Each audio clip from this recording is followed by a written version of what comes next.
Hey Rifters, how's it going? We are back with another video, something a little different. This has been kind of teased in the polls that I've been posting and kind of shooting around for people who are maybe thinking about getting into the game or learning the game. What we're doing here is that we are building an upgraded Precon providing a deck list. It is not going to be a live deck building video. Uh, if you want to look at live deck building videos that I have, I only have one and it's Orn. And it really is live and it goes into every small detail behind the deck building process that I take into account when I'm casually making a deck, that is. In this case, I'm going to go ahead and think of how would I upgrade this Precon as a new player. Not only that, we're not looking for just upgrades, we're looking for upgrades on a budget, right? If you're a player and you are afraid, because of set one costs and the low supply, how expensive some of these staple cards are, how expensive in general some of these cards are, we're going to go ahead and do a slight upgrade on a budget, right? You just bought this Precon, you're looking for more consistency, a more refined game plan. In this case here, we're going to go ahead and take a look at the Precon first. So the Precon comes with all of this. Is there a way? Oh, this is actually really, really cool. Shout out Piltover Archive again, link in the description down below. I love making decks on here and looking at decks. You can check out my deck list on Piltover Archive, but this is a Precon and it's loaded in. We have Orange Forge. So it's kind of a gear heavy deck. In terms of what this Precon is going for. When you conquer here, you may ready your friendly gear. If it's an equipment, you can just detach it. And Sunken Temple, when you conquer here with one or more mighty units, you may pay one to draw one. Of course, instead of going over the battlefields, I should likely go over the legend and kind of our game plan with her. Fiora, Grand Duelist. She is body in order. When one of your units becomes mighty, you may exhaust me to channel one rune exhausted. So you can kind of ramp if you want with this game plan. You can play a more mid-range, or you can go pretty aggressive and pay for aggressive buffs via equipment or expensive cards to kind of amp up your units. In return, it's quote-unquote cheaper because you're kind of channeling a rune exhausted to kind of get that return back. That comes in a 6-6 split.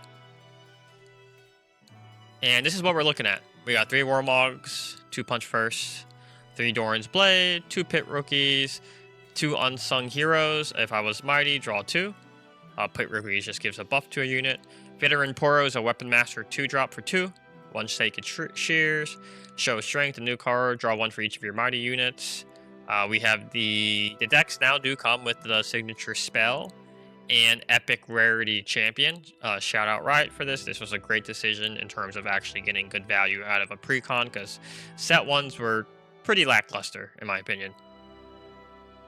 So you have her signature Riposte, choose a friendly unit and a spell, counter that spell, and give that unit plus might equal to that spell's energy cost this turn. So Cathian Rain, they want to cast that, a 6 cost spell, wipe your whole entire board. You can say, nope, I'll get that plus 6 might on this unit, and also your spell does not work.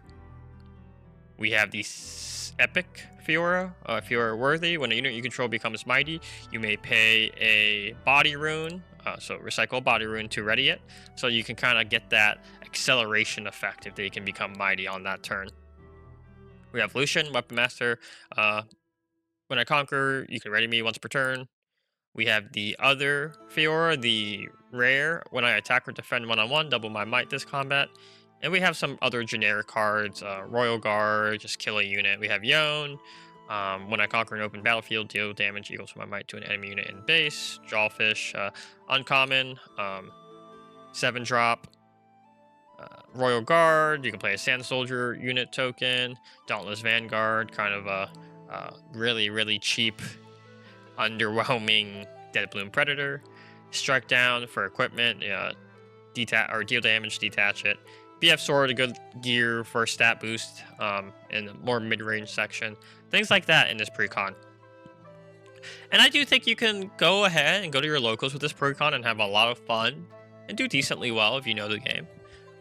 But if you play it and you're like, what can I do to make this deck just a little better? You know, just to be slightly more competitive without breaking the bank. Well, we're going to go into my slightly upgraded deck list that I would do for this Fiora. So this is going to be my Fiora deck list. I'm not going to do an in-depth step-by-step of what I did, just a little run through some upgrades and choices I made. Changed out some of the battlefields. I did not go for the equipment-heavy battlefields. We're going Monastery of Fiora for the when you conquer, spend a buff to draw one. Candlelit kind of for that neutral battlefield. Sunken Temple. I think this works very well with Fiora. So you're going to have to get these 2 other battlefields from set 1 to get this going. Super easy to find. We'll talk about the rune split a little later.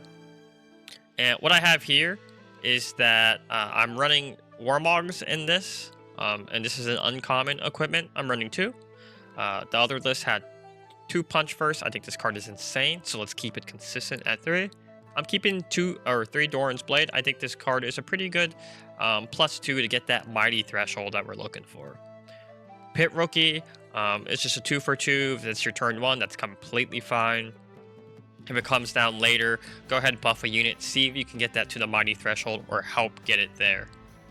Sea Monkey, this can be a 3-drop or a 2-drop depending on when you see it. So it's kind of flexible in that regard. This card can be replaced pretty easily. We can go over here and take a look at, for example, I don't know how I forgot it already. Let's type. Let's go to units. You can probably, you know, replace it with Soaring Scout. Unsung Hero is a little iffy. If you guys have been making this work when you're playtesting, let me know. I think that 2 might is just a little hard to get to 5. And this condition is also really hard in general. Before they can even snowball, your opponent can usually just take care of it. But let me know what you guys think of these 2-drop selections. We're going 2 Hidden Blade here. Set 1 card. I think this card is really good in yellow. Order. I need to start keeping up with the domains correctly. This could probably go to a 3 of. Hidden Blade on our units doesn't feel all that amazing. But depending on the scenario that you're put in, regarding Hidden Blade, like if you don't mind that Pit Rookie dies and you want that draw 2, go ahead, target your Pit Rookie. But if an opponent walks in and it's going for game point, let's play Hidden Blade. Riposte, we're adding a 2nd copy. I don't know how expensive this card is going to be, but since it's in the Precon, it might not be that bad. Let's assume that it is a, you know, since it's in a Precon and Precons are $35, maybe it'll be $15, $10. So I'm running 2 copies just because I don't want that 1-off. I think 2 is going to be good in this deck. Fiora is really neat that she can only play this, and it's kind of the only counter spell in these colors. So I think we should take advantage of that. I mean, there's probably a world where it might be a 3 of, but let me know what you guys think. We got Call to Glory. This is more of a buff-heavy style deck. And Call to Glory here says that you give a unit +3. It can be free, or you can just pay that 3. So it's kind of flexible in that regard, regarding if you don't have a buff, you can still give it +3. Achieve that mighty. This +3 can be activated to even work on your 2-drops for that mighty trigger. First mate to ready some units. I bumped up Lucian up to 3. Just because he's at that 3 might threshold. If he comes down and there's a Doran's Blade in base, boom, he's mighty. I think it's, you know, trying not to be biased here, but I think he just puts so much pressure in the game now with equipment and like coming down, equipping, taking a battlefield and likely going straight back. So he's telling, hey, make sure you set something up to get me before I go back to base. You know, find a way to remove me, deal with me. Lots of pressure. Marching orders at a 3 of. This could be challenge instead, but challenge is a 2 for a 1 recycle. It is 1 cheaper and it can target base. So this is pretty flexible. This is a rare. Challenge is a common. So if you're having a hard time finding these in the next set, go ahead. Just replace them with challenges maybe. You could cut it down to 2 and add another unit, you know, or another Call to Glory. Flexible. We have Fiora Peerless. It comes in the deck. It's a one of.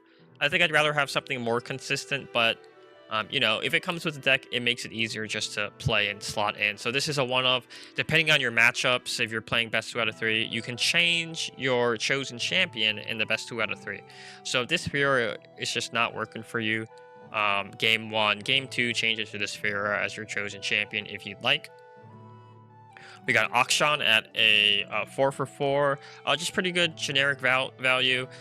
If you're in the equipment matchups, boom, he steals an equipment. Not only that, if he steals an equipment from an opponent, he's likely going to get at least +1 depending on the equipment. And boom, you're triggering the mighty threshold that we're looking for. He also has Weapon Master, so he can just come down and equip one of these equipments. We have the Fiora from set 1. This card is probably the most expensive card, or maybe besides a Riposte, in terms of like a staple that I think the deck needs. This is probably, at the time of the recording, I think she's $7 or $8. I think we want 3 copies of her, just because when she becomes mighty, she gets so many perks and bonuses. So while I'm mighty, I have deflect, ganking, and shield. Give her mighty with a pit rookie. Give her mighty with an equipment, warmogs, etc., etc. We have Kinku Monk, buff 2 other friendly units. Unfortunately, buffing both will not trigger Fiora twice because she's practically a once per turn, because you have to exhaust her, unless you can re-ready her. But this is just a good generic value with Kinku Monk just triggering and going a little wider. So, you know, if Lucian's at 4 because of Warmogs, go ahead, use Kinku Monk, bring him to 5. Kinku Monk can also bring this forward to 5, and she gets her bonuses. Ruin Runner, uncommon. I'm spamming this in all of my body decks just because of meta stuff, right? We want to get away from the yellow targeting spells, the damage spells Kaisa has, and the chaos spells like what's it called? Flight or Flight, Rebuke, and just say, hey, if you want to beat me, you have to just run straight into me. Right now, this I'm not thinking of a sideboard right now. This is just something basic of an upgraded deck. So we'll talk about the rune split. We're going more on the heavy body side just because of Punch First, equipping Wormogs, equipping Doran's Blade, and Kinku Monk costs us body, same as this Fiora if we draw into it. If we need to pay for Akshan, we have to pay 2 bodies. So yeah, we're going with an 8-4 split. I think this is fine. If you're really looking for that step up, one card I highly recommend if you are willing to shell out the funds would be this set. Pretty straightforward. I think at the time of the video, he's around $16 a card, maybe 15. But when he comes down, he gets a buff. So he'll go from 4 to 5, triggering the Fiora. Sure, that's pretty awesome. He's about, more of the pricey cards, but I think that this is a fine, slightly upgraded list. Mess with the counts. Let me know what you think. Is Marching Orders too many cards? Drop this out by 1. Do you want more draw and more kill spells? Let's go ahead and add a Hidden Blade. Do we want more top end? We can look at the more expensive valued cards, as in they bring in value when they're played, like Harness Dragon, which is a cheaper alternative to Deadbloom Predator. That's one option.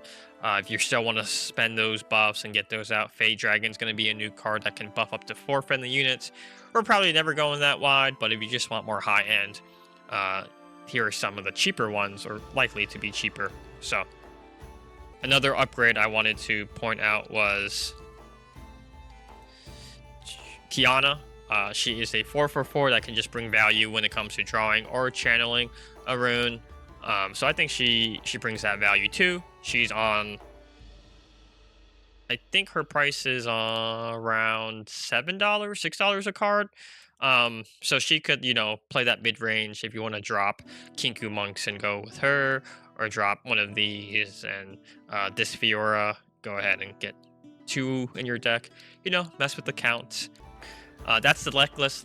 once again, let me know what you guys think. Super excited for set 2. I think we all are. And I think that if my friends were getting into the game and they were playing Fiora, I would say, hey, you should probably look for these cards. Thank you all for watching. I really enjoy these videos, and if you enjoy them too, like, let me know. Let me know what deck list we should work on. Let me know what legend you're looking forward to. Let me know if you're a budget player, meta player, casual player, like what you're looking for when playing Riftbound. See you guys later.